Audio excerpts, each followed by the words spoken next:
get off mute there. All right, I think we have a decent amount of folks here, so let's go ahead and get started. Hi, everybody. Welcome to your first week of Marketing 6336.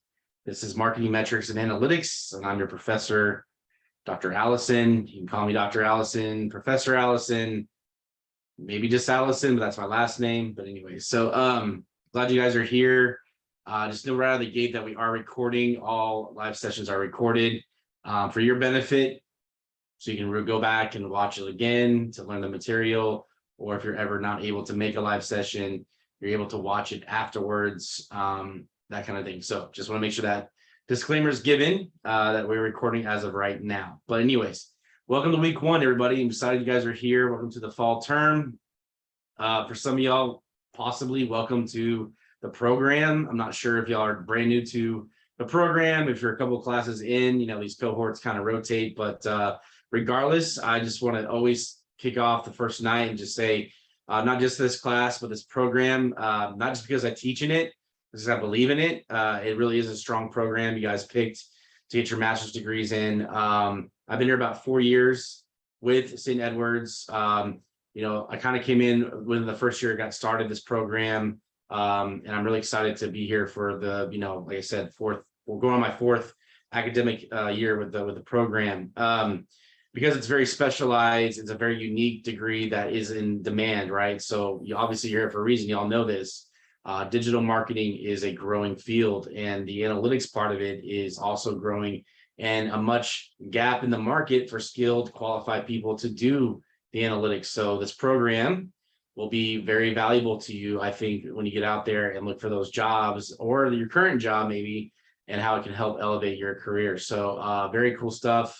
I also teach buyer behavior in this program, 6332 and 6334, which is the modeler class. And I think that's the three I've taught. I primarily teach this class though for the most part, but every now and then I may help out and teach the others. So I may have you again for a future course. I don't know. So yeah, great program. Again, like I said, that's because I teach in it. I actually believe in it. Because in my world of work, in addition to teaching, I'm also a vice president of digital marketing, and analytics is a big part of my department and what I do in my career. So I see it firsthand. I see the need for how analytics drives strategies and drives digital marketing, and how companies are more now embracing data-driven decisions. This class is huge on metrics, of course, and we'll talk about that. But I also, see it from a firsthand perspective that, when I look for an analyst to hire, it's hard to find, right? Qualified people that truly understand digital marketing analytics. So it's a skill that is valuable. So I can tell you that from an employer perspective and also a professor perspective. It's a valuable education you guys are going to get in this program. So congrats on getting into the program. And I know you guys are going to do great. So very cool. Let's just introduce myself real quick. Like I said, 4 years here. About 15 years of digital marketing experience. Grew up in the analytics part of that. I've been afforded though to do a few things in e-commerce. Primarily, I've worked for the retail industry. I worked at Best Buy, e-commerce for the first part of my career. I've moved around a little bit from retailer to retailer, Dick's Sporting Goods, and like I said today, I work for the Army and Air Force Exchange in Dallas. We are the retailer of the Army or Air Force. Any installation or base has one of our stores, and we're like a brick and mortar environment where we sell everything like Target or Walmart, and then our website, the same thing. You have to be an authorized customer to shop with us, military member, dependent, or veteran, actually. So really cool though, really great company, and I really enjoy teaching in the field at the same time as working in it, because I can provide to you what I at least can see in the industry, and like I said, experiences I've had that I can hopefully relate back to the class, right? But again, though, there's so many diverse viewpoints in marketing that I hope y'all can provide some of your viewpoints too. I do look forward to engaging with y'all throughout lectures, discussions, stuff like that, because I have a view, right? But marketing, I'll just tell you right out of the gate, is all about perspectives, right? We have data, but data is based off perspectives, consumer perspectives, marketing perspectives, etc. So I really hope that's something that you guys will enjoy as far as the course goes. There we go. I'm in the Dallas area, so I'm Central Time Zone. And most of y'all are here in Texas. If you're not in Texas, whatever time zone you're in, just know I'm Central Time Zone. Email is my preferred method of communication. You can send me a message in Canvas, but email I prefer most times.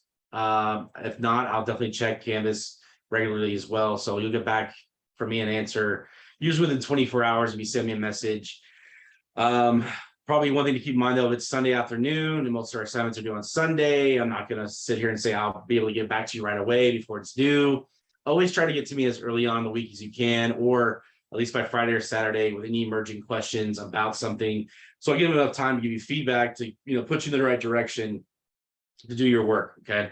So it's really important to understand that. And then we'll go over things here in this class on Thursday nights. So don't think that I'm not going to give you any kind of insight to your key assignments. I will. I'll definitely walk you through not just the material, but get you some, steps for success, some best practice advice around what you're working on as well in parallel. And then answer any questions you have, bring them to the class as well. Always advise pre-reading the assignments, the directions. I guess I'll even go over them in class, but if you have a chance to read them prior, bring your questions to the class here so I can address them, and perhaps someone else has a similar question as well. Okay. That's me. That's what I do. And here we are. What I like to do is actually kick out things off with going to the syllabus, walking through the structure of the course a little bit, first night kind of stuff, and then we'll do our first lecture. Okay. So a lot of your questions are probably going to be answered as far as the syllabus, types of assignments, what you need to focus on. But before I do that, that's going to come. Is there any just general questions, any concerns that I can answer just kind of before I jump into all the fun parts of the course? Okay, I'm sure you have others, so I'm going to get into those now. All right. So let's first talk about the book that you'll need for this class. It should be available at your bookstore. If anything, it's also on this particular site as well. Fairly inexpensive, but it's a really important book on metrics, right? So marketing metrics, this edition, make sure you get the fourth one. Okay. It's the most recent update to this edition of a book. It's really good. It's a guiding book to a lot of things you're going to do in your course, from discussions to other assignments, but also it's going to give you the ammunition to really understand what we're going to do in this class, right? It's going to define metrics, but it's not just going to define them. And my goal of this class isn't just to tell you what a metric is, it's how to apply it. Okay. Metrics is the basis of what is successful or not in a digital marketing strategy, right? We have to know whether or not we're successful, and that's what a metric is, right? It's the guiding, KPI, key performance indicator, our guiding measuring point of what is successful or not. But you'll learn what the metrics are, but how to apply them. And this book is a good part of the course. So just make sure you have that. If you don't, get it quick, because there's some readings already due here pretty soon. Okay. Like I said, you should find it in the bookstore. If not, this particular website has it.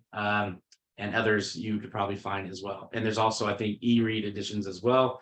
Up to you if you want an ebook, physical copy, it doesn't matter. All the material is the same. So you're not going to miss out if you get an ebook versus hard copy, or either way. Okay. So there's that.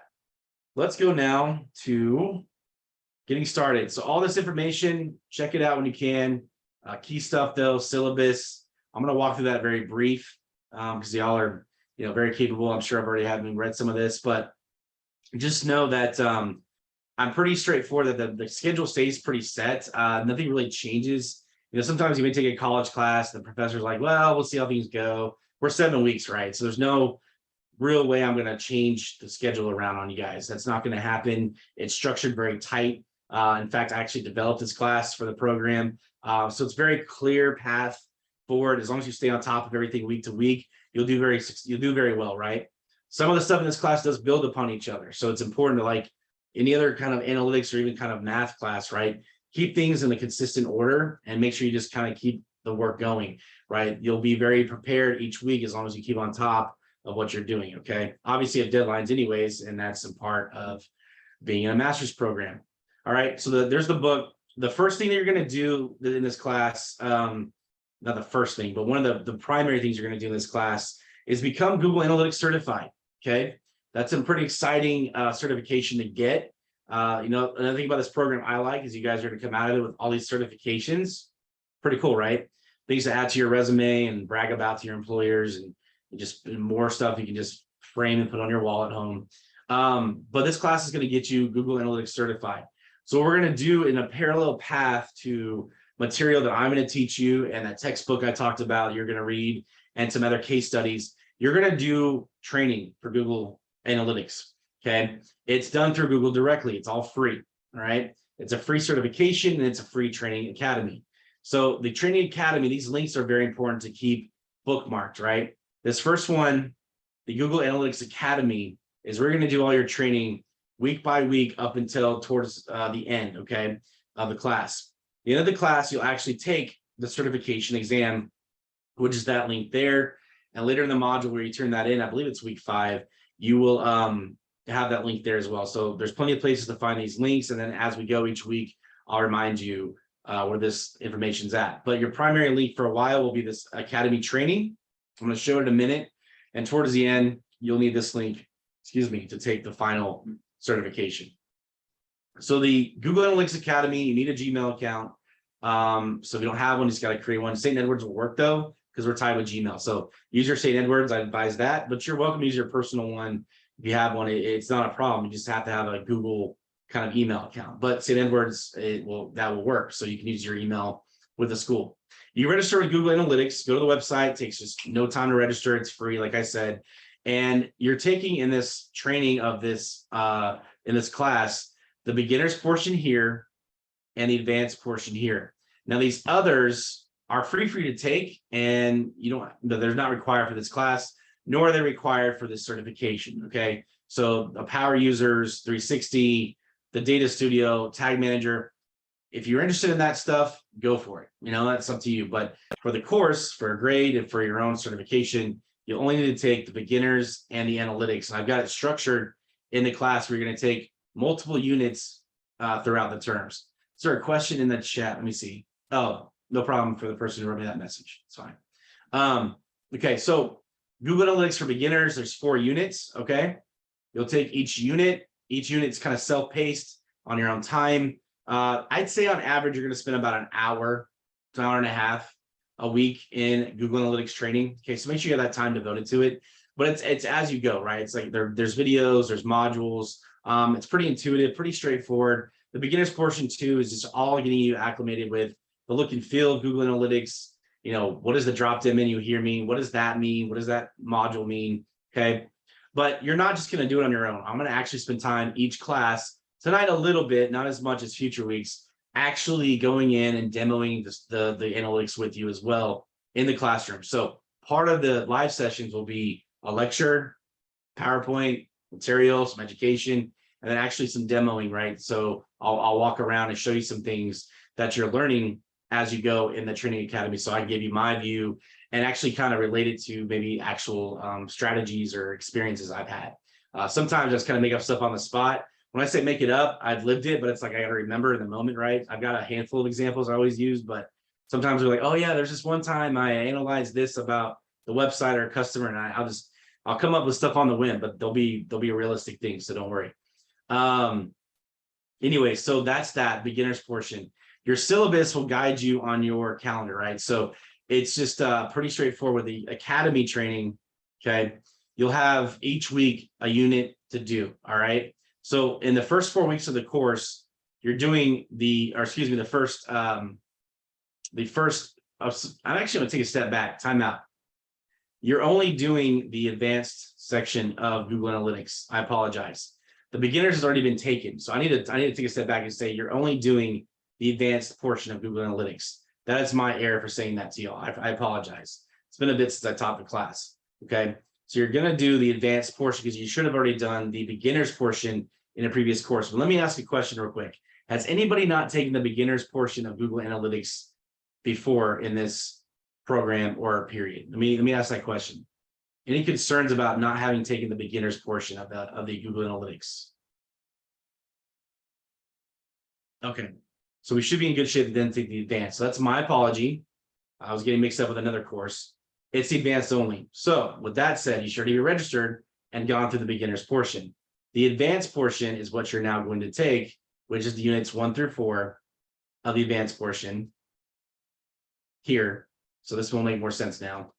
And so for the first 4 weeks of this term, this course, you'll take unit 1 in week 1, unit 2 in week 2, unit 3 in week 3, unit 4 in week 4, and then the week 5 is when you take the certification exam. So again, my apologies for the mix up there. I was thinking of a different course, but yes, you'll take the advanced portion through this particular semester and this term. Okay. So each week we'll do that. What that means is that, yeah, you already have familiarity. I'll go into the advanced stuff. I'll actually lecture on, hey, stuff in week 1 today, a little bit on the data collection methods and how to look at generating reports. And each week we'll talk about more things as we go to the advanced portion. And then I'll give you some prep on how to prepare for your certification exam later in the term. Okay. So week 4 will be some time devoted in the live session on saying, here's how to prepare for your actual certification exam.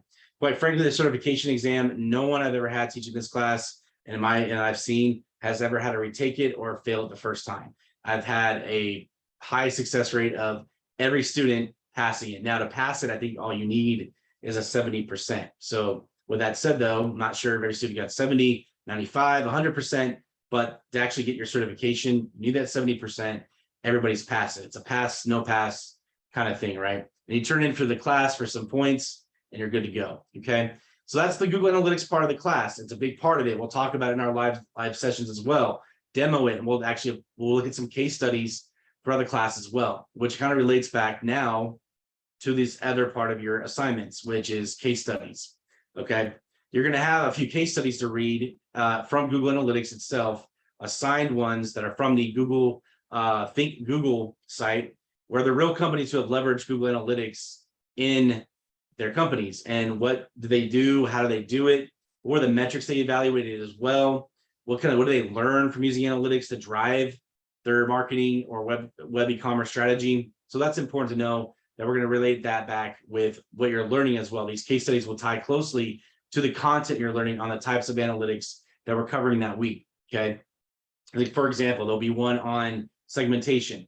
I'll lecture about segmentation, how to look at that in Google Analytics, how to analyze strategy and the metrics for segmentation. And then you'll do a case study as well. You'll read one and write about it or how an actual company did that as well. So it all kind of correlates with the key topics that you're going to learn each week. The key topics we'll learn in the class, a lot of it is going to be driven around the digital marketing funnel. I'm huge on the digital marketing funnel. Okay. So this class is going to be a hybrid of both campaigns, measuring campaigns, outbound marketing, but also website marketing and website experiences. Okay. Obviously, Google Analytics is built as a web analytics tool, right? So we're going to talk a lot about e-commerce, online shopping, online consumer behavior. We're going to talk about, website navigation, how to drive traffic to your website, how to retain traffic. So it's really built around website, kind of almost e-commerce marketing analytics. Now, just because we're talking a lot about business and we're talking about, e-commerce sites a lot, it doesn't mean that some of the metrics we're going to learn around websites doesn't apply to other industries, a nonprofit, a political website, you name it, right? Every website has traffic. Every website has, clicks and views and all this good stuff. So in a way where I will try to tie it to other industries, but the primary kind of industry will be, e-commerce, because the Google Analytics training and its demo store is on the Google merchandise store, which is their e-commerce site. So that'll be the primary kind of examples we go through, but you can still try to figure out a way to relate it to other industries, because you may not work for an e-commerce website. You may work for, like I said, a nonprofit, a government agency, or whatever. Okay. But web analytics is web analytics. If you have a website, these metrics and these analysis methods still exist. Okay. So we'll do the best. I'll do the best I can. We'll do the best we can together to try to, hint at those industries where we can. But the primary one we'll use a lot is going to be on, retail, e-commerce, and shopping for the most part. Okay. So those case studies exist as a key part of your grade. Let me find the grade scale so it's kind of more tangible to look at. So yeah, you have those, the live sessions. Remember the live sessions, just to make sure that you put that you were here. Do that, right after you're done with me tonight. But by Sunday, no matter what, just put you were here, the date, and that's good. If you ever watch a live session, just type in a good 1 or 2 paragraphs of what we covered by Sunday. So you have between basically when this gets posted, it should get posted by right after class. Sometimes though, the automated link doesn't work, so I have to go in and fix that. But you're guaranteed by Friday morning, the live session link will be in the module. Under live session, you'll see right underneath the slides, it'll say live session slides or week 1 slides or whatever. Below that, I'll put a hyperlink to the recording. So you're guaranteed by Friday morning to have that. So if you ever miss class, you'll have from Friday morning to Sunday to watch it and then post your live session post. And if you're here live, obviously just post that you were here. Okay. That's important. 10 points, pretty easy. And then you have your discussions. Those discussions, again, are based off your readings for the most part. There's some other prompts in there beyond just saying, hey, define this metric. There's some case scenarios. There's some they're all application based. My goal is for y'all to really get the strategy part of this, right? Yes, know the definitions of metrics, know the definitions of what they mean, but how to apply it is so critical. Okay. Analytics is not just reporting, right? I'm going to talk about this throughout the class, that my big thing about analytics is that you're not reporting. You're reporting a data element, and you're telling a story with the data. That's the applied part. How do you take a report and draw insights from it to make recommendations? So these discussions are looking for that. I'm looking for your ability to synthesize what the metric means, but how you're going to apply it from a strategic perspective, right? And then these scenarios or these topics, give me that extra strategic thought. That's what I'm looking for here. Your critical thinking around how they're applied, right? That's a key part of what you're going to get out of this class, what I'm looking for in your case studies and also your discussions, okay? So there is some written material there, and then your case studies, I already kind of explained those. You'll recap the article, but then apply some of your thoughts around it. What did you observe from the article? What did the company do? And what did you see from that experience they went through? That kind of stuff. So you're going to do, generally a case study paper, but a lot of it's still what your thoughts are. I'm looking for that as well, okay? With Google Academy, as you work each of the advanced units 1 through 4, all you have to do is a memo. The memo is basically a one-page kind of recap of what you did. There's a template. You'll see it in week 1. Just use that template each week, okay? It's going to ask you, what did you learn? What did you kind of get from it, right? And what do you look forward to learning next? The memo is just to keep you on, accountable for making sure you're getting the training done. And it's a good recap of what you learned. And I can ensure that, I'm seeing you're seeing those key comprehension points of what you learn, but really they're easy. Get them done by Sunday. So you have all week on your own time to do that training academy, right? Once you get it done, do that memo, just turn it in. And I advise, as soon as you're done with the video, just write that paper. I recommend it. So it's out of the way and you're done with it. Just turn it in, right? Obviously, you're welcome to do what you like. It's your schedule. But I imagine as soon as you're finished the final unit video and training within that module, it's fresh on your mind. Write that paper. It's literally not even a 3 or 4 paragraph ordeal. It's a few questions, 1 or 2 paragraphs each, and you guys will be just fine, okay?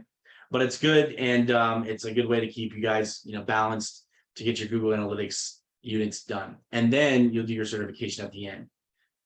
We do have a final exam. The final exam is short essay format, okay? It's going to cover 4, relatively 5, but there's 4 prompts. One prompt has 2 key topics combined.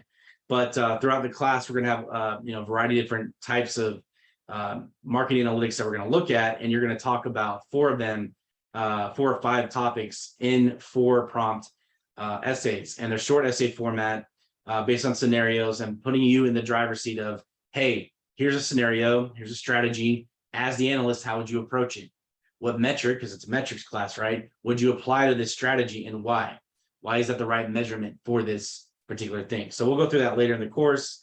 And that's the nutshell, all of the different grades you're going to have. Okay, so case studies, discussions, the analytics training with some short memos, the certification, and your final exam.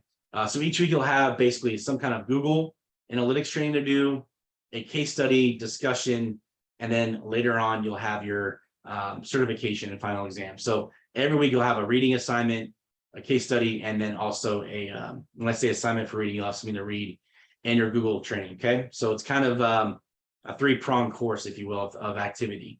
Any questions about that at all I can answer? Any clarity about what types of assignments you're going to be doing?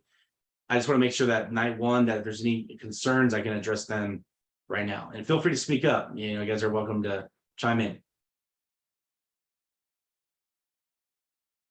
think it's pretty straightforward stuff, right? I don't try to be very trickery. I'm not a trickery type professor. I think I try to make sure things are very clear. And if they're not, you need to ask. But I'm hoping it's very clear. Okay. Very good. All right. So think we covered all the basis of what your grades are all about, what you guys are going to get yourself into for the next 7 weeks. And other than that, let's kick things off with the first topic, okay? Just checking the syllabus. Late work, no. But if something comes up, extending your circumstance, an emergency, you're sick, let me know, okay? Other than that, there's no really like 3-day grace period, any of that. Things are due when they're due. And that's pretty straightforward. And then academic integrity, just cite your sources, don't plagiarize. Y'all are master's degree students. I'm confident you'll do well. Okay, very good. All this other great stuff you guys can read. And there's a lot of great resources on campus or online for the campus if you ever need them. Very good. All right, so let's jump into tonight's material. And we'll go, this is the actual analytics portal and demo store, by the way.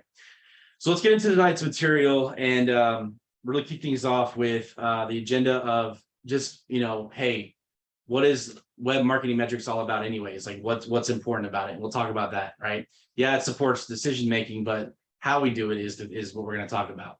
We'll talk about web analytics in today's business environment. And I want to relate it to today's business environment because it is different than even 4 years ago. Online behavior is different than 4 years ago, 3 years ago, right? We all know why. One major event that shook up the entire world is the pandemic. And we're going to talk about today's environment because of how we need to analyze online behavior because of the pandemic. We'll talk about the fundamentals of Google Analytics, right? We'll just talk about some of the basic stuff to get you kind of acclimated as you get into the advanced training. And we'll talk about the benefits of Google Analytics in more detail as a primary tool for web analytics. We're recording. So why marketing metrics? So why, like, out of this entire program, okay, all these different analytics classes, are we studying one just on metrics? Well, great visual here, right? This guy's got a blindfold on and he's like, where do I go? All these calculations and analytical models and graphs. Well, in the aspect of any business, if you can't or don't measure it, why do it? Why send out that marketing campaign? Why build that website experience? Why invest into marketing technology or automation? You have to measure it, right? So marketing metrics is that. It's the basis of why we do what we do. We need to have something as an indicator to tell us why things are working or not, okay? In the world we live in, though, there are internal opinions and assumptions and things we think we should be doing, right? Yeah, okay.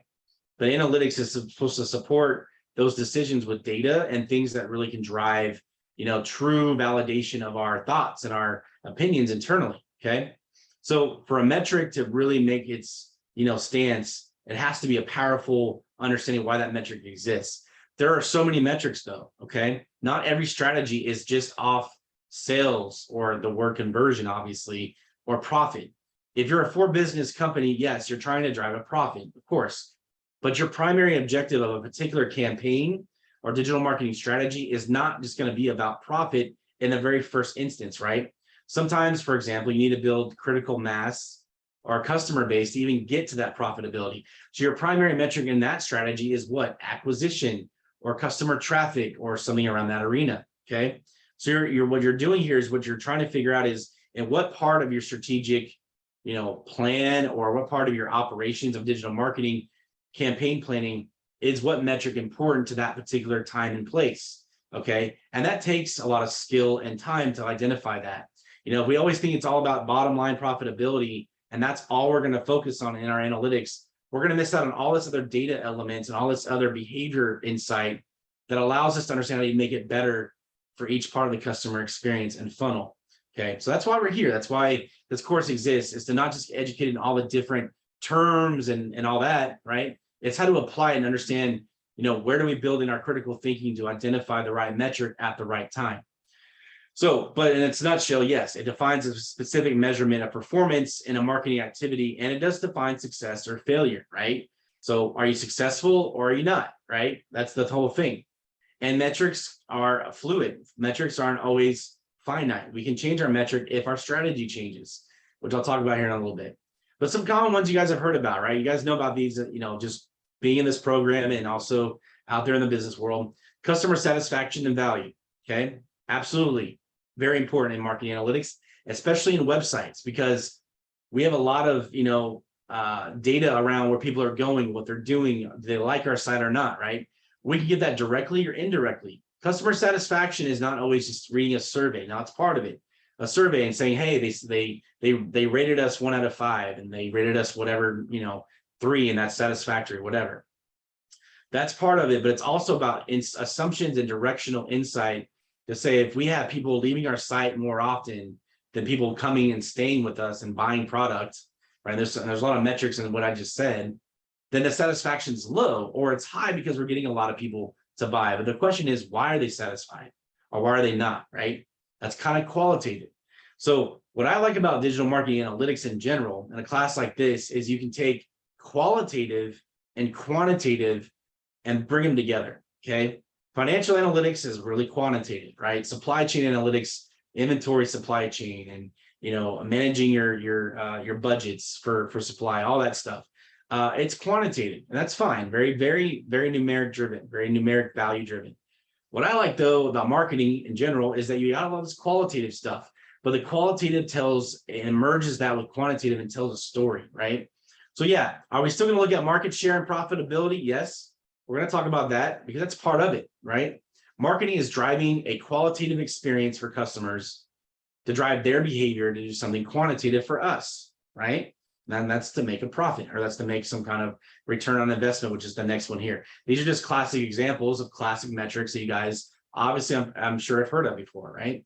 So we're not going to spend time telling you what a return on investment is for an entire lecture. No, we know what that means. We're going to say, what does it mean in the context of a particular strategy that you're developing, implementing, or reviewing later, okay?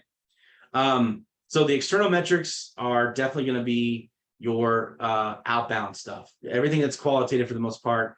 External metrics is everything around, hey, how you're engaging with your customer, right? All those metrics we'll talk about. We'll talk about, what are the elements of awareness and, driving attention to your customer and getting them interested in your business, stuff like that. That's external, okay? Now, internal is your financial metrics, more quantitative, the performance, the impact to your bottom line after you do all those things externally with your customers, right? So it's bringing both qualitative and quantitative, but understanding that there are internal and external metrics that are merged together when you're building out an analytical framework, okay? And they are at the core of any market-based decision to achieve profitable growth. So at the end of the day, yeah, we're trying to drive bottom line profitability, but it doesn't always mean that's where we start. We don't always just go straight to the bottom line and say, well, our strategy didn't work. Well, maybe the profit wasn't what we wanted, but we saw some great traction at another metric in that funnel with the customer. So we don't want to just say because profit, it was failure, maybe something still worked in the advertising, right? In the clicks and the views and things we're going to talk about. So that's why metrics is a little bit fluid like this. There's 3 types of marketing metrics: milestones, activity, and outcomes, okay? So when you think about metrics, it's not just the final result, which is outcome at the bottom. The outcome does kind of define the final stance of, yes, did it do what we wanted to do? Was it a success or failure, right? The final results. But in analytics, right, what we need to measure is real-time trends, okay? And in real-time trends, you could have metrics that you're just reviewing from an activity perspective. I'm kind of going bottoms up here. Activity perspective, because that activity to drive that final result could be multiple campaigns to drive that profitability, right? You could be sending out multiple ads to multiple customer groups, and that final result is that final total number that you're working towards. The sales number, profit number, customer acquisition number, whatever that final result is. But along the way is all the activities to get there, right? The activities is that real-time trend reporting you're going to do and analysis. Hey, it's a 3-month campaign. After 3 months, we're gonna say it's over. Final result, outcome, great. But along the way, the activities to get there, we need to monitor the metrics for those particular activities and metrics within them to say, hey, are they trending in the right direction? Right? I love digital marketing. I'm a digital guy because you can make pivots if you need to. A lot easier than in a brick and mortar store where it takes time to do a bunch of physical stuff. So in digital, make sure we understand metrics can be assessed as we go, and we can have the ability to pivot if we need to. And pivoting doesn't always mean like the agile method, right? And there's a whole lecture down the road about agility in marketing analytics, but it's about, hey, if I'm trending the wrong direction and see the trend going down, and my final outcome looks to be not the result, the goal that I've got, then yeah, do something different, like target another audience, put out more ads, put less ads out there, whatever, right? Whatever strategy, tactic makes sense. but you can't do that if you don't know what you're measuring along the way. So that's why it's really important to know the final goal could be sales, okay, your outcome, but along the way, maybe it's about click-through rate to get to the sales to that outcome. So I'm measuring a different metric in the activity period, right? I'm still looking at sales. I'm looking at the trend of sales, but it's what's the cause of that, right? Or the effect is sales. It's what's the cause of that. And that's the activity part. The trend analysis is really what I'm going at, okay? Milestones, though, is really those pivotal points where you know we have to do a hard check-in, right? We're going to do daily reporting, weekly trend analysis, whatever. But let's just, this example, say every month, though, we need a deep dive. We need to go back the last 4 weeks and find out what worked and what didn't. And if we have, after month one, some learnings from other metrics, like, hey, we saw less views on this channel. We got more views over here. Let's pour more of our advertising spend into this, channel over here, right? That's milestone driven. This is about the practice of doing these digital marketing analytic techniques now, best practices, okay? Do your check-ins regularly from an activity perspective, but have more of a deeper analysis in milestones. And that, again, depends on what your timeline looks like. Probably for a 3-month, I would say it's probably a monthly milestone check-in. You're going to look at a dashboard of metrics at that point, right? You're going to look at beyond just sales or maybe views. You're going to look at channel metrics, all the other channels you're marketing in, all the tactics you're doing, scorecard it maybe, right? Which means kind of take the dashboard effect and look at all the different metrics side by side. But the whole point of this slide is to make sure we understand it's not just about results. Results can be driven based on the activities we do before that and how we measure success before that. And there's metrics that lead up to that final outcome, okay? So what this slide means here, this is from your textbook, but it's just a really good slide, is that when we're looking at the entire ecosystem, what metrics means is we're touching on all these areas, right? Our marketing strategy is a combination of our efforts in marketing to find the right audience, to tell the right story, but we also understand what's happening in the other worlds that we live in our organization. Marketing is very cross-functional. I think y'all understand that. But when we're trying to define success, well, what does success look like, not just for the marketing department, but for others, okay? If I'm going to bring in this demand in the marketing world, if I'm going to bring X number of customers to my website, and I'm going to drive a lot of traffic or whatever, supply chain needs to be a part of that conversation because they have a supply chain goal, okay? Their goal is either to sell through inventory or manage it or not get more inventory because they're overstocked, as an example. So supply chain, as an example, what are your metrics? Do we share a common metric, or how can I take my metrics or my strategy to support yours? So my goal in my world is I want to get new customers. Mine is I need more traffic to my website. This is an example, right? The metric I'm going to evaluate is customer acquisition rate. Pretty straightforward. Percent of customers that I send an ad to that actually come to my site and let's say sign up for the website or whatever. Over here, supply chain's got their own thing going on though. They're like, yes, you bring the customers, but I got to sell through this inventory. So they have an inventory turn goal, which inventory turn is a metric for how many units you can sell through of that inventory, right? Two separate metrics, but a relationship at that point of strategy, okay?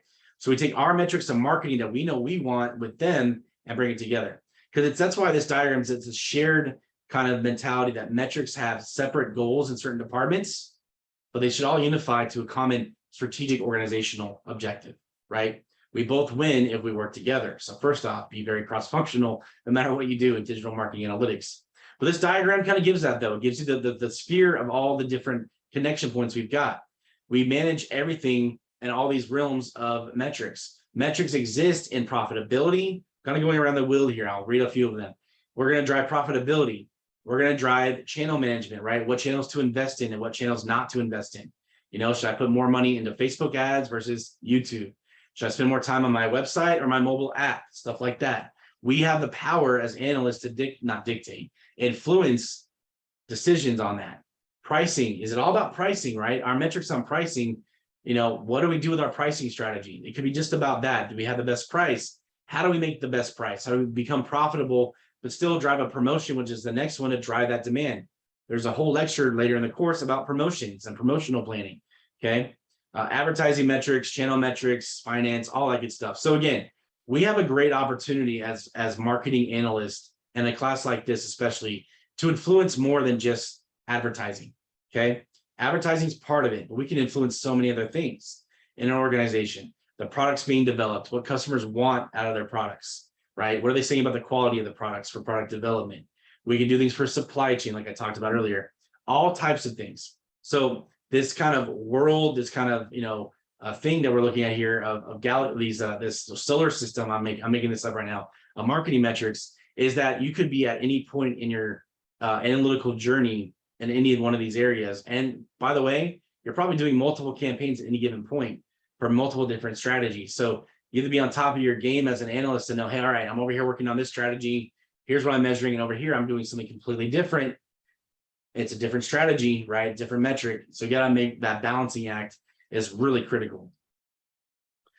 So from a perspective, though, of how we're driving customer behavior, and marketing analytics is all about that, right? Influencing their behavior. So awareness to attitudes to usage. So in web analytics, our marketing analytics like this, it's what are the metrics driving awareness, right?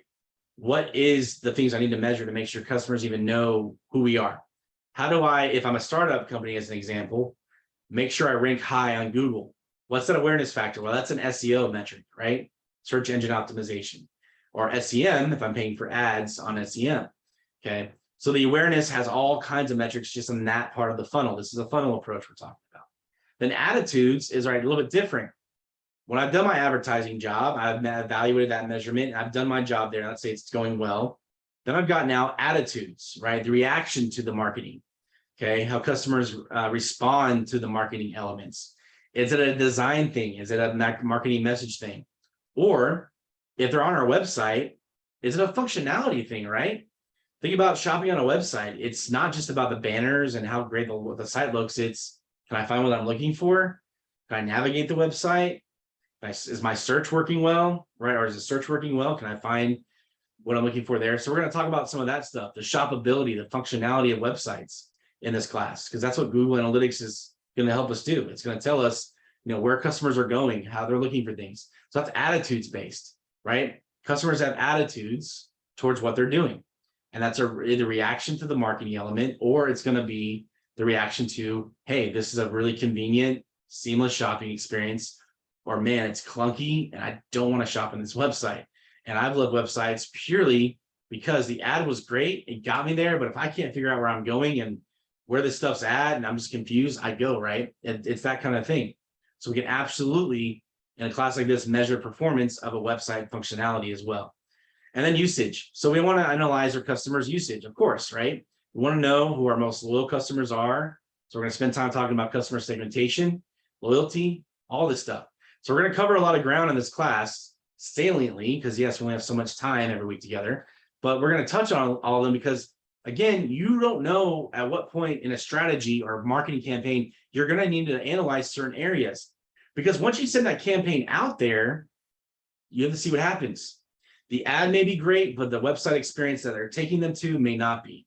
That's what you need to analyze for that strategy. Or not enough people are even coming to the site, so go analyze the ad. That's a problem kind of thing, right? So depending where they're at in the funnel is what it's all about. But going to the foundations of marketing metrics, it's decision-making, okay? Again, qualitative and quantitative results put together, right? Now, a particular analysis could be very heavy on the qualitative and or quantitative, right? They're never going to be like an equal split to say it's 50% analysis on quantitative and it's 50% on qualitative. That's not how this works. It depends on the strategy. It could be one or the other, right? But you're definitely going to have, more than often than not, in marketing analytics, a mix of both, okay? Especially in a class like this where we're talking about web analytics, especially in Google. It develops deep insights into your marketing campaigns, but it also develops unique opportunities. What I like about marketing analytics too, personally, is that you're not just reviewing what you've already planned, right? You are doing that, and you need to do that because you made a commitment to yourself as a company to invest in a channel or an audience or a product. So yeah, you want to measure performance of what you put out there. But you're gonna, if you take the time and really get good at it, you take the time to learn for new opportunities. So a marketing metric, let's say, for example, I'm focused again on acquisition. We'll stick with that for right now. And I'm really wanting to just get more traffic to my site, get people to know who we are and be excited about us and get traffic to our site from our competitor. Maybe during that analysis, though, I've actually learned that I've got a whole customer group I didn't even know about in the first place, right? I start driving this traffic to an audience that I thought I had, but then I actually have newer segments of customers that didn't exist before. Well, that's great. That's a new market opportunity. That's a new customer group to market to. But maybe that customer group is just an example. We don't have the products or services that are geared toward them. They're interested in us. So what I need to do now is take that opportunity to go back to my partners in R&D, research and development, create a product to serve them as an example, right? So you uncover opportunities to this as well. So we got to open our mind up when we look at these metrics we're evaluating to say, it's not just about all the time what we're doing right here and now for what we already planned. Let's also look for as able, because we don't have a world where we just have endless time, but as able, if I can see another metric or in this metric, an ability to uncover new opportunities, that's what it's all about. And those are kind of those aha moments that I like in analytics. So you provide various insights on that, plus also your financial. Okay, you're going to support really well your financial department, right? Again, going back to what's driving profit. If you can give your finance department a clear sense of what's driving profit, they're your best friend, you're their best friend, and it makes it a lot easier to ask for money later when you need an advertising budget. But especially in your advertising budget, later in the class where we are going to talk about that. We're going to talk about, metrics of managing advertising budget, right? It's both, like I said, a mix of financial and quantitative, but that's really important. And then at the end of the day, you develop an avenue for customer voice and decision-making, focusing on customer response, behavior, and insights. So probably know the term customer-centric, right? The voice of the customer. Marketing today is all about, let's make sure we do it from the point of view of the customer. Well, how do we do that? It's with data, it's with customer analytics or marketing analytics, but it's also about measuring metrics that make sense based off the customer's response and behavior and their point of view, right? That's another reason why metrics are very important, and identifying what metric you want to evaluate. So here's some common ones, right? These are ones you're going to hear me talk about throughout the class. So tonight I'm going to kind of preview some of these metrics that you're going to hear me talk about often. Now there are a handful of others you're going to read about. I'll even talk about others in future classes, but there's some very common ones, right? If you say, hey, what's the most common metrics that you're going to analyze in web marketing and in online marketing? It's these for the most part, especially for websites. So visits or traffic impressions, right? Visits, the number of visits to a website, right? So Kyle, came into the website. I am a visitor. That's unique visitor, the second bullet point. I count as one. Now, it depends on your time frame you're analyzing. Let's say I'm analyzing the last week, okay? How many unique visitors or visits did I have to my site? They're two different things. Unique visitor is unique. One, me, I'm Kyle. One visit to the website is that first time I visit, I'm counted as a unique visitor. But if I visit 5 times in that week, I'm 5 visits, right? So I go to that total visits count. So your visits are always higher than your unique visitors. And you want to know that. You want to know how many people uniquely are coming. Tells you about unique customers you can market to, understand the how popular your website is, stuff like that. But visits, though, is about engagement now, right? How engaged is your audience to come in and out of your website on a regular basis? So that's the recency effect, right? How recent, how often am I coming? The frequency is what I'm trying to say. So you can look at that for visit or traffic impressions. Impressions, visits go hand in hand. There's a difference though, and a little bit about impressions, which I am going to talk more about in a future lecture. A little bit is impressions is about a view, where visits it's about a land. Okay, so impressions is if you did scroll down on a page well enough to get an impression on a particular ad or banner or element on a website, right? Where a visit is, no matter what, you landed on that page, the website page, that counts as a visit. If you scroll though, okay, if you scroll, and the impressions kind of count towards what you're looking at. So it's a little bit different, but in the world we live in, it's truly just that, right? And there's no action taken other than landing on the page. Whereas I'm gonna go down a little bit and talk about click rate, because the difference between visits and click rate is the action of the click, okay? Pretty straightforward stuff. But click rate is really important because not just did I land on that website or I landed on that ad, whatever, I actually took the interest on clicking on it. So you go down this funnel approach to find out click rate. Click rate is the number of people that are exposed to an ad, okay, or exposed to a website element, and the number of people who clicked on it. So the percent of those who click through. That's really important. That really is a testament to what you're putting out there for your customers or your users, right? It's about now the validity of the marketing message and the campaign and your incentive, your promotion, whatever it is that's on there. Okay. Now click to open rate and open rate those are more towards the email arena. We'll talk about email marketing too. You open it, actually open the email, okay, open rate from the subject line, you read it or you're just interested. So your inbox, open rate is not just a click, it's you're clicking, of course, to open it, but you actually open the email, you open the campaign. That shows you actually have interest, especially in the email marketing world, that worked for you. Your subject line or your customers are just interested in your emails or whatever. So for email marketing, that's critical. So I want to go from the visits to clicks right away because I can delineate between the difference between the two. And at the end of the day, it's just a click. Now, AOV, average order value. This metric is a very important metric when it comes to the health of your experience for your customers on an e-commerce website. What it is basically just that, right? Total number of orders or transactions, okay, that over a period of time that you want to analyze. It's called a day even. So for the day, we had 1,000 orders. Every order was $100. Divide that up. That's your average order value. Okay. Not every order was $100. It fluctuated, but your average order was $100. Okay. Because that tells you your marketing strategy of the basket mix. So the basket mix, what that means is an analysis of what people are putting together when they're buying products, right? And the more we can add to that, the more profitable we are, the more sales we're going to get. And if you guys, go out there and buy something, you see it all the time. I'm buying a laptop. I'm going to get that mouse or that keyboard with it, right? Keyboard for a laptop, maybe not, maybe for your desktop, the case, whatever. Okay. Cell phone, charger with a cell phone, you get your case, but you're adding the basket. AOV is a testament to your cross marketing, upsell, cross sell, add-on strategies, the ability to add more per transaction. That's what AOV is. And it's a measurement over time because you may have a strategy just focused on that. That could be your primary metric. Okay. And that's why I'm going with an example where if I do that well, sales will come with it. Profit will come as well. But my primary objective is cross-marketing these products together to recommend them or whatever strategy you use or tactic to increase that AOV. So that's why AOV, you'll hear from me often in this class. Bounce rate, and again, I've got more of this coming in a little bit, but bounce rate will tell you the amount of people who can't land on your site left. Not a good thing to tie because you don't want people just to come and go, right? It's like physically walking to a store, looking around for a brief second and walking right out.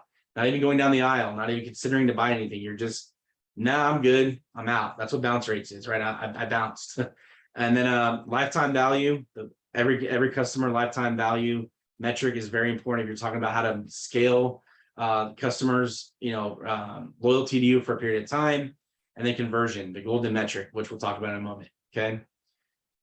Which I'll just talk about real quick. I find it to be the golden metric. Now, this is my disclaimer here. I call it the golden metric, okay? Everything we do is driving an action, okay? Our goal is to either sell something. If we're an e-commerce site, it could be a nonprofit and you want someone to sign up for a cause, donate something, or whatever that kind of action is. Even if you're a credit card trying to get people to apply for it, that's a conversion rate. It's the amount of people who took the action versus those that came to the site or came to that particular, experience you're driving them to.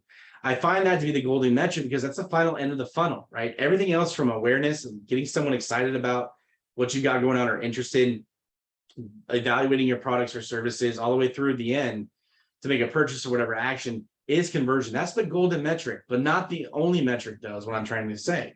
It's not the only metric you'll evaluate for every strategy, but it's the golden metric because that's what really dictates, hey, is everything else we're doing above that in the funnel, all those other tactics and strategies to influence our customers all the way through working or not? So I call it the golden metric, but again, that's my disclaimer. Not everybody in the industry may say that, but it's really important. So, all right, web analytics defines your online strategy. It sets your goals for the web business. And really what it should do is it continuously should create a trend view of what's going on in your website, okay? Websites, especially web analytics, are 24/7, are hyperactive, fast-paced. More and more websites are being developed every day. So you just have to say this is a type of analytics you can't just sit on and wait to look at every blue moon. You have to look at it on a regular basis and have the ability to analyze things and know when the right time is to analyze what metrics and at what intervals of time, okay? So it's really the importance of why a class like this exists and to have skill sets around things like Google Analytics. I'm going to pause there, okay? I want to get you acclimated with what web metrics are and what metrics are all about. I'm about to talk about though Google now, Google Analytics as a tool, get you familiar with some of the things going on there as you go through your advanced training, and even talk about Google Analytics 4 a little bit. But I'm going to stop there. Any questions for anybody I can answer on anything I just talked about? I'm going to take a quick sip too, by the way. Okay. Hey, Professor, would you one more time? I'm trying to get impressions versus visits. Yeah. So think of impressions as in, we normally measure impressions around what was viewed in a particular element. So think about like a landing page, right? You start at the top, got these banners up there, these navigation points, but there's banners below that, right? Below the fold. So you have to scroll up, right? Either on your desktop or mobile phone. And normally with impressions, you're looking at traffic impressions for a particular element, right? Where a visit is the page itself. If you landed on that page, no matter what, that counts as a visit, right? You just got into the page. Like, for example, physical store, you walk in the aisle, as long as you step into the aisle, that's a visit. Now, impression though is like, did you look at aisle, the top of the shelf, the bottom of the shelf? You know what I'm trying to say? That's kind of the big difference. Usually what the differences are between the two. That make sense? Yes, So, sir.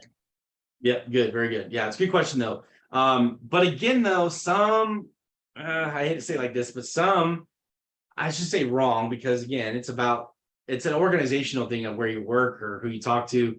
An impression could just be if you landed on that page. To me, that's just a visit. Impressions normally mean about the advertisement and what the impression is that you got from that particular ad, right? So that's kind of the delineation, and that's really what the differences are. So, but great question. I'm glad you asked. All right. So one thing I need to state to you all about Google Analytics, by the way, so we're going to shift gears a little bit now and talk about this, is you'll see here, right, that July of next year, and you probably already know this, is that you guys are coming at an interesting time to become certified. Right now, Google is going through an upgrade to Google Analytics 4. Your current analytics training in Google Academy, and the one I encourage you to make sure you practice with as well still, is the Universal Analytics. Okay, so Universal Analytics is the UA right here. So when you get into the demo account at some point, there's a link for that in the syllabus, by the way, and I've got it if you ever need it. UA, Universal Analytics. This has been the bread and butter primary, version of Google Analytics for several years now. Well, they're upgrading. Okay, nothing wrong with that. And then you want that, right? You want Google to upgrade and make it better. However, your certification, though, is still on the UA version of it because it's not rolling out as the primary suite until July of next year. So what I'm going to do, though, just because I think it's important, is at least preview to you what some of the changes are going to be. But I encourage you to make sure that you understand that your Google Analytics training, until Google decides to go into the new version, is on the, it's called the original, the UA Training Academy. And Analytics Suite. But for what I would like to do, though, is at least preview to you, though, what's coming with Google Analytics 4. If you're taking this class a year from now, I'm probably going to have to update things to be ready about Google Analytics 4. That's what the certification is about. But I'll tell you, though, it's not overwhelmingly different. The biggest difference, and I'll go through some of this in a minute, is the visualization stuff. The data is still the same. The things you can get out of it are pretty much the same. It's just what they're really upgrading is the look and feel. Okay. So if you have to go to a drop down over here for that, they're making it more easy to find it over here versus there, right? Kind of thing, right? It's just a different tool now that they're of navigation and usage. But for the primary focus of this class, I am going to stick with the current version because again, it's just better for your sake for the certification that you're taking. But again, I am going to spend some time though, at least talking about what's to come. So you have at least familiarity, because hopefully later down the road, if you're using Google Analytics in your company, you're familiar with at least some of the things that you knew that were coming. And also, I will spend some time going to the Google Analytics demo store just to kind of hint at some things from time to time. But I won't spend as much time on it again, because for your sake, to get certified, it's under the UA. Okay, so there's that. Any questions? Let me see here. I got a chat. Yeah, so that's funny. You asked that because I just talked about that with somebody yesterday, one of my colleagues, and they should be But I don't know if they are yet because they actually said they're postponing it, right? You saw that in the news very recently. So that's an emerging topic. Great question. In fact, what I might do is see if I can find any research on it, or not even research, it's like news because it's all happening this next week, and see if we can talk about it as a class in a future week, because that's really relevant, the cookie thing. Yeah, I don't know how it's going to work because cookies drive the data to drive what we're doing on the site, right? So great question. You got me stumped. You stumped the professor on that because it's such an emerging topic. Because just a few days ago, they talked about they're going to postpone that till 2024. But I'll see if I can find some info and we can talk about that. It's a really good call out. Absolutely. Because I don't think they're going to stop having Google Analytics. You're not going to stop having website analytics. But what does it mean for the future? Hey, this is what digital marketing analytics is all about. It's emerging. This is stuff that I'll be honest with you, I'm not sure. You got me stumped, but I'll call my buddy over at Google, which I'm just kidding. I actually have a contact, but if I knew the CEO, I'd call him directly and say, hey man, what's going on? No, all good. Good question though. It's really good stuff. See, you're keeping on top of what's going on in the industry. That's good stuff, guys. That's important. All right. So the launch of Google Analytics 4. Let's talk about what's to come though, right? The 4 biggest changes is that in the UA version, which we're going to go through and I'll show you the differences, is by device type. Mobile's grown, right? Mobile analytics is something we're going to talk about too, right? Looking at mobile audience, mobile apps and stuff like that in this class, and metrics. But we've learned, Google's learned that, you know what, that's now the primary vehicle we use as consumers. So the view of that now is just, instead of it going to click over here for mobile versus desktop and having to do a bunch of like select this, select that, drop down, they're putting it all in one, right? A holistic view, 360 view of the customer. Then you can decide to peel out mobile versus desktop versus tablet, right? That's the biggest difference there. That's just more of a visual, holistic view of the customer. And then if you want to peel out the channel, then you can. That's really the biggest difference there. A new, more unified data model. I mean, I can just show you real quick. It's easy to look at it's easy from a quick visual perspective. Here's the UA suite, okay, which we're going to learn about. See, they got quite a few modules here, right? That you can click around and start with and go to, which we're going to spend time looking at. If I go to the Google Analytics 4, well, a lot more refined, okay? There's less drop downs. There's less, how do you say, just paths in your tool to find analytics. Same info, just a lot easier to get to. That's really what it is. It's more intuitive. So again, I wish I was able to get you guys certified in that, but until Google decides to do it, I don't want you guys to not be benefited out of getting certified on the existing platform. Where am I at? I'm here. Okay. So the new reporting views, and again, a new perspective. Now they say new perspective and different approach to analytics. This is from Google directly, these four quotes or 4 bullet points. I'd say you can still do what you want to do from your analytics view, but yeah, they're going to make it easier for you to do. It's really about intuitiveness of the tool. It doesn't mean they're going to give you something brand new that you could never have analyzed before. That's not it. It's just how to get there faster, or get there in a way that is a little bit different than what you're used to doing. So you're not getting new analytics from Google Analytics 4, just an upgraded model, right? You're still playing the same game, just on a new model. If that makes sense. The graphics might look better if you're analyzing like video games. Okay. So device support, like I said, they're upgrading that. I'm not going to spend a lot of time on this. I just want to get you guys acclimated. And then we'll talk some more about it as we go through each of the different modules that you're learning. But it's really what it's all about. So you get that. We can unify data a lot better. You can collect data, like your segmentation will be easier with Google Analytics 4. If you want to know the gender versus regionality versus someone's, other attributes of them as segments or customers, they bring that a lot closer together as far as segmentation. They kind of do more of that for you up front. So there's that, right? And unified insight. So all this is here, but I'm going to stop there with Google Analytics 4 because again, we'll go through that in more detail and compare and contrast as we go. Let's talk about some of the key metrics again, though, that you're going to use no matter if you're using this version or the new version down the road. This is staple stuff as far as metrics and data points that we're going to look at. So these could be data points and or metrics, because a page view could be all you care about as far as how many people or how many pages is a customer looking at, right? Let's start with this. Page views means that, how many different pages did a customer go to in their particular session or experience? Well, we all know we don't want to spend too much time sifting through pages to find what we're looking for. So more is not always the best, and less is not always more. More is less, whatever I'm trying to say, right? It's the right number of pages. What's the right number of pages for your website may not be the same for another website, right? There is this thing to say the less clicks, the better to drive conversion.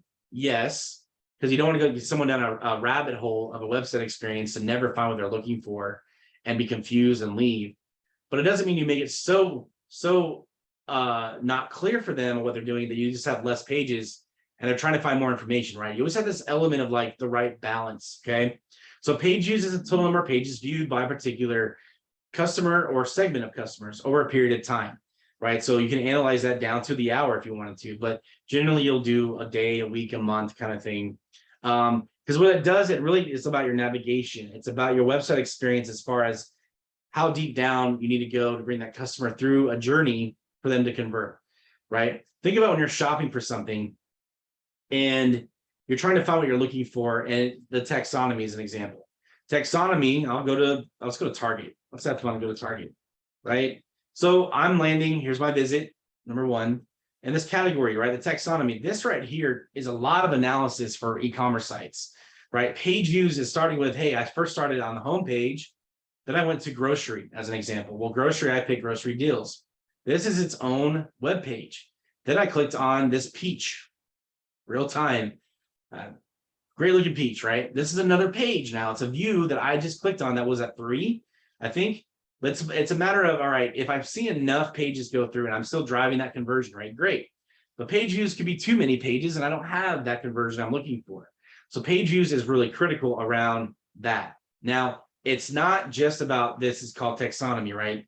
The categorization, the catalog, the navigation points of your website.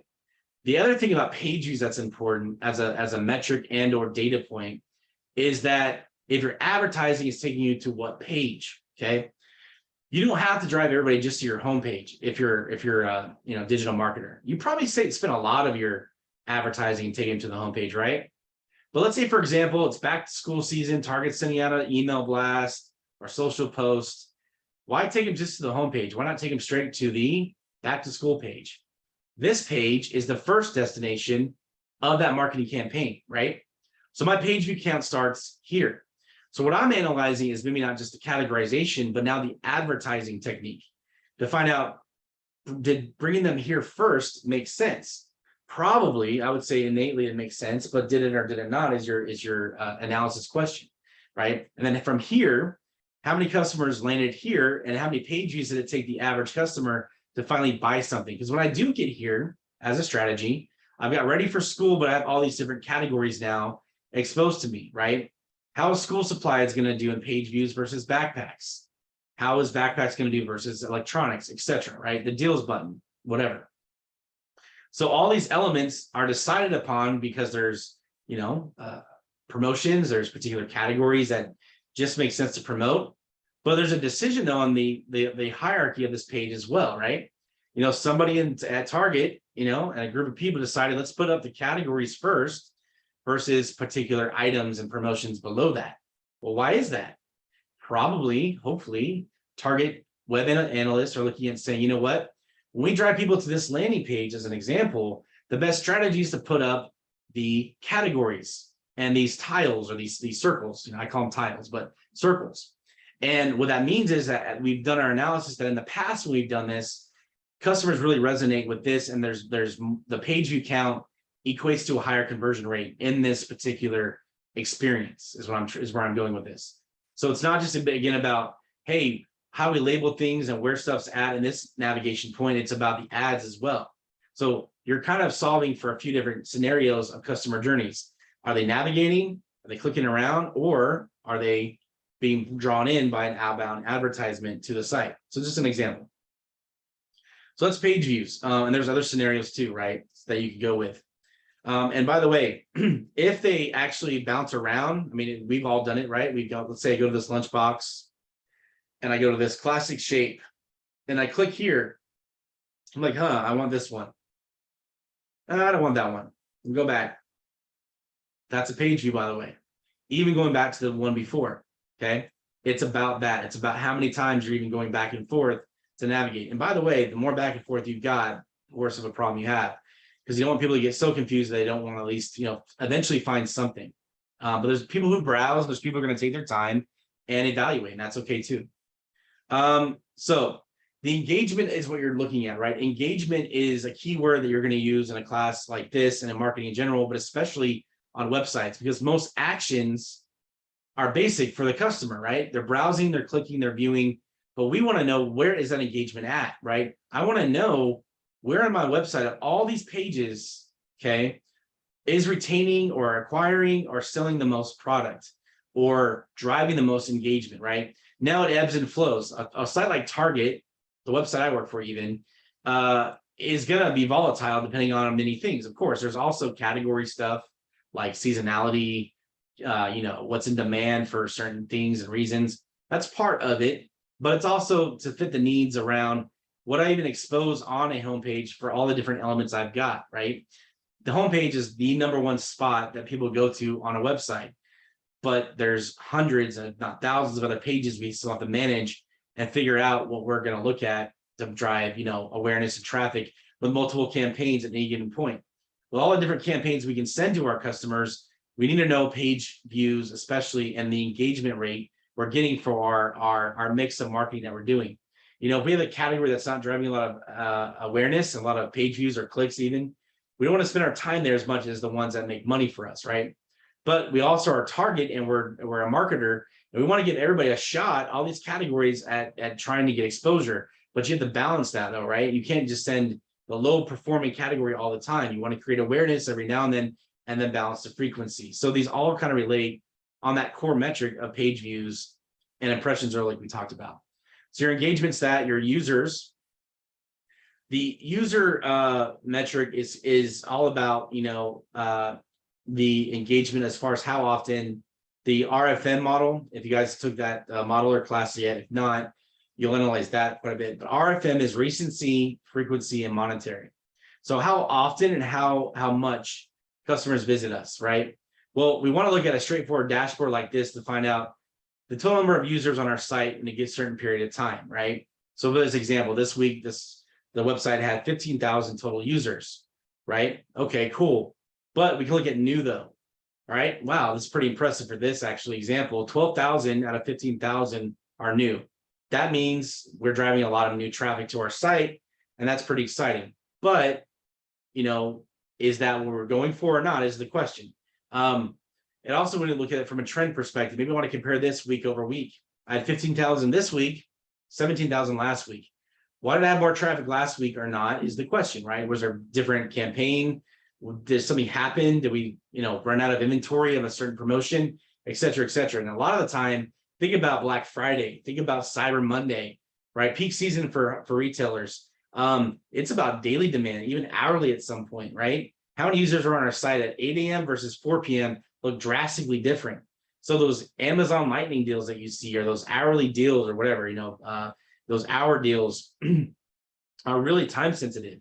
So we're looking at this stuff quickly. We're going to try to figure out how many people were new in a moment versus, later as well. And we can learn from that too and say, look, at a certain time of day is when to send out that campaign, when to light up that deal. That's why lightning deals have a great method behind it, right? Or one day deals as well, right? We can look at previous history and trend analysis to find out when to put something on sale, because that's the heightened demand. We know that the traffic spikes at that point.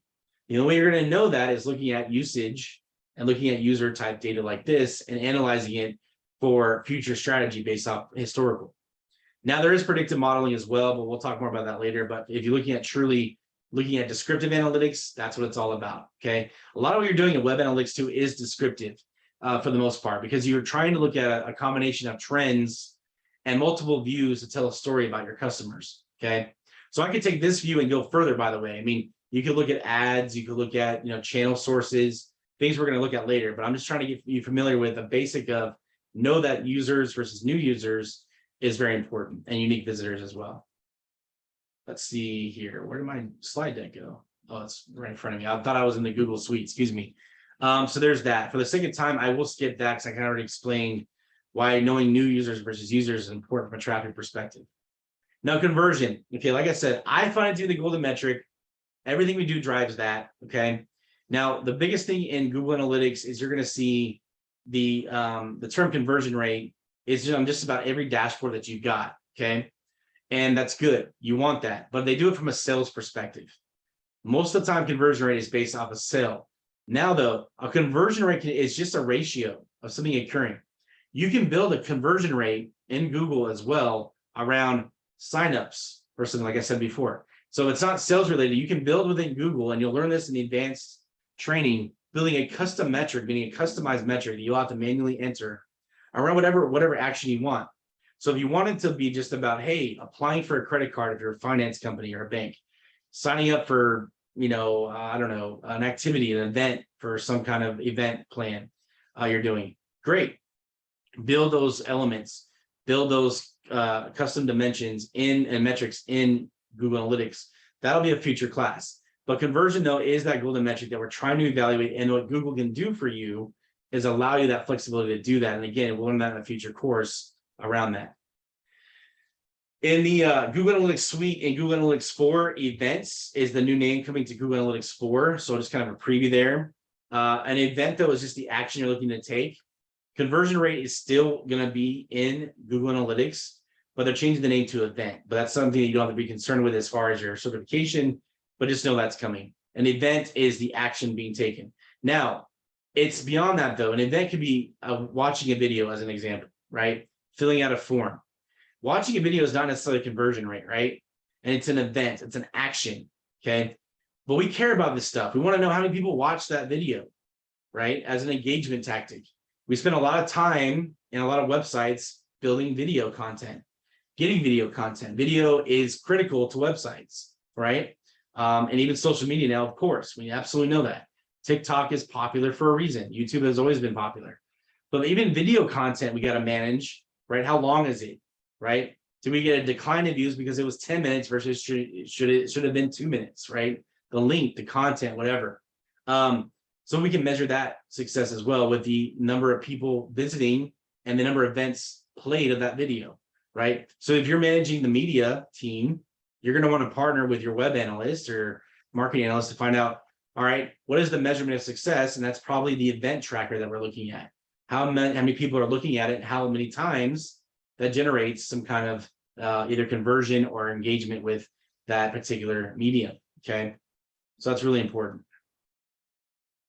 All right, so I'm gonna wrap things up with, again, Google Analytics is all about going beyond the click, okay?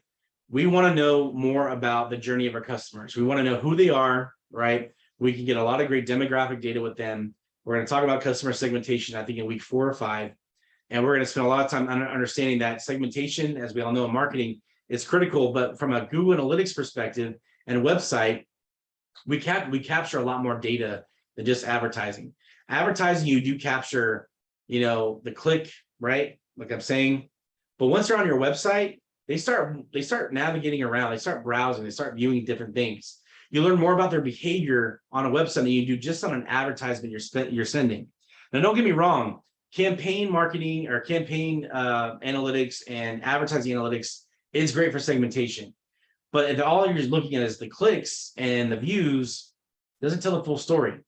It's what they're clicking next to, it's what they're viewing next, it's what they're looking at, how they're looking at it, right? That gives us more of an idea about the psychographics, right? The thought process of our customers. And a website is more open-ended with that, with way more pages and elements to interact with than just one email blast or one social media post, okay? That's critical, again, important, but we can analyze more about their behavior within a website. So we find out who they are, what they look for, what they're doing, when, all that kind of stuff, and then where, right?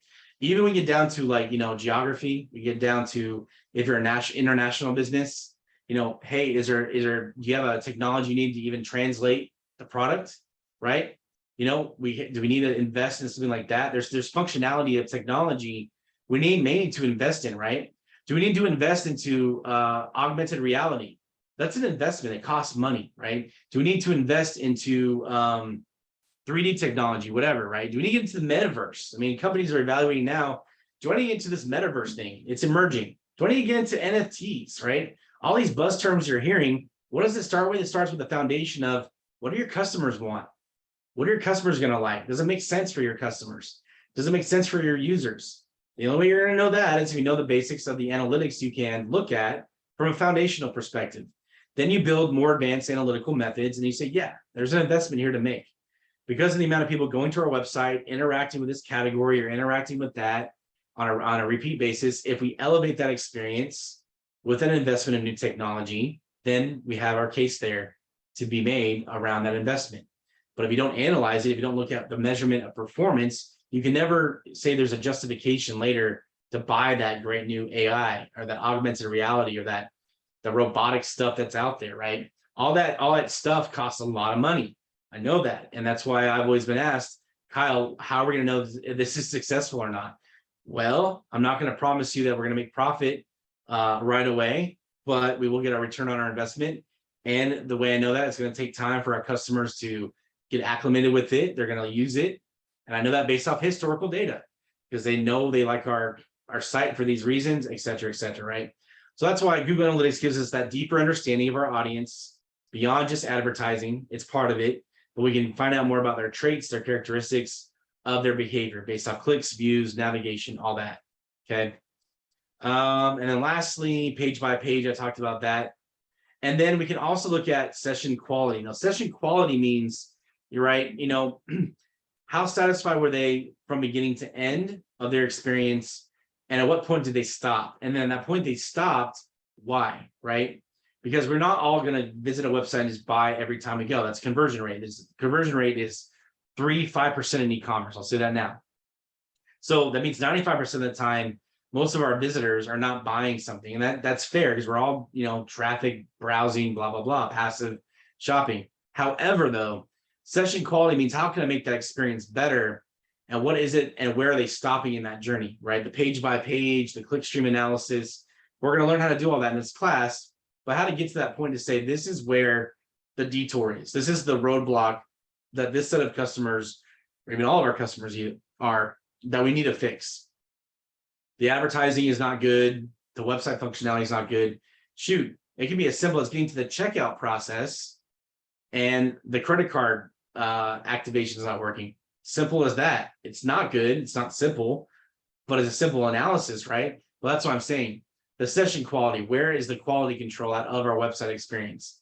Okay. It's really being a more of a customer experience, customer service mindset than just, hey, we want to design and create a bunch of great advertising. Again, advertising is great. There's nothing wrong with it.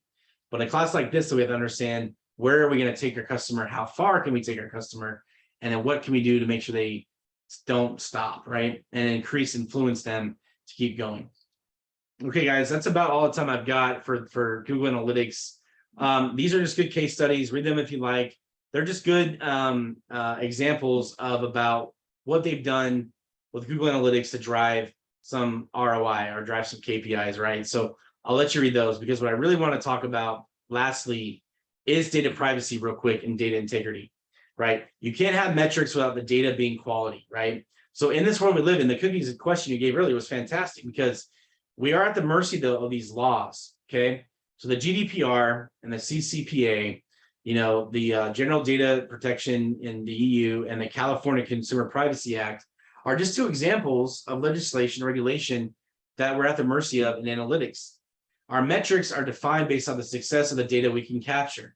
So yes, we still have to work within this confinement though of data and potentially cookies that may hinder us in our ability to understand what metric is successful or not in the future, because we need the data to justify that metric's working. So the only thing I'm saying is that we're in a world where things that I teach now, who knows what it looks like in a couple of years with these data privacy laws. I don't think we're going to be in a world where we don't have enough data to say we can't measure success, but it's just something to be cognizant about, right? It exists in the reality we live in. The more regulation and constraints that we put on the data that customers are providing to us in their behavior, the harder maybe to justify what metric it is to be successful or not. But I don't think we're in a world though where that's going to become a challenge for every single strategy we do. We just may be at a roadblock every now and then, right? So these are just barriers to keep in mind. But data integrity is very important here, right? We're going to look at lightly. Again, I'm not going to teach Google tagging in this class, but we will touch on it, because one thing that's really important about websites is you're tagging a lot of your website pages and information. Google out of the box will have, I say out of the box, just as you kind of connect your website, will give you a lot of great data, traffic based off IP addresses and cookies. They'll give you a lot of IP address information, what device people are on, but they know what product they're buying, category they're buying, what page they're visiting based on a certain, title of the page or URL. That stuff you got to tag, and that's data integrity. That's the part where it's really important to understand that you have to be in charge of your own data within the Google Suite, just like any other analytics tool. But because there's so much complexity and comprehensiveness on the amount of different information we can gather from users of websites, this notion that we can plug it in, right, quote unquote, with Google Analytics is not that. Now, the free analytics, again, if you just want to know the number of users you got, great. But if you want to know more about them, know more about their behavior traits, know about what's interesting to them and what's not interesting, know more about how we can convert them, that's what it's all about. So your fundamentals of data integrity are got to be intact. Make sure it's accurate. That accuracy goes back to, your team and the analytics team working with IT to make sure it's accurate. Making sure you're managing the data, and then making sure that any website updates you do, let's say, for example, Target's going to update anything in here. Well, we got to capture that, right? If they change any naming convention of their categories, if they change the way the URL of the landing page looks, that's all got to be tagged and within the realm of data integrity. So already in the program you probably have, and or at some point, this will be a repeating theme you'll learn about in any analytics program. I'm just mentioning it here briefly in the first night to say how important it is, especially for websites and web analytics, because there's a lot more data to be captured than just on an outbound marketing element, right? You're actually capturing a lot more user activity, a lot more navigation information, device information, and stuff like that. So I'll end it with that, saying, just remember how important data integrity is for a class like this. All right. So for next week, please make sure to do your unit 1, or when I say next week, this weekend. So for the week, make sure you do your discussion, Google Analytics training, the memo, and then we'll kick off case studies next week. But read up on those if you have any questions about the instructions, and we can answer those for next week. So before I let you go, first night, getting acclimated, don't be overwhelmed, just kind of introducing some topics that we're going to dive into a lot more throughout the next 6 weeks after this. Any questions I can answer for anybody to help them get acclimated this first week? All right. Well, if not, send me an email if you have any questions. I'm excited to work with you guys, and you guys have a great weekend, okay? I'll let you guys go. Thanks, Professor. Thank you. Thank you. Take care. Thanks, Professor. Have a good evening. You too. Hey, Dr. Allison, couple questions real quick. You got time? Oh, absolutely. Yeah, of course. And this is off work, so you don't have to record it. Yeah, I'll stop recording now. No problem. Hold on one second. Let me find the button. All right, there we go. What's up? You must work at APHIS, correct? I do. Do I I'm know you? a retired military guy, but I work for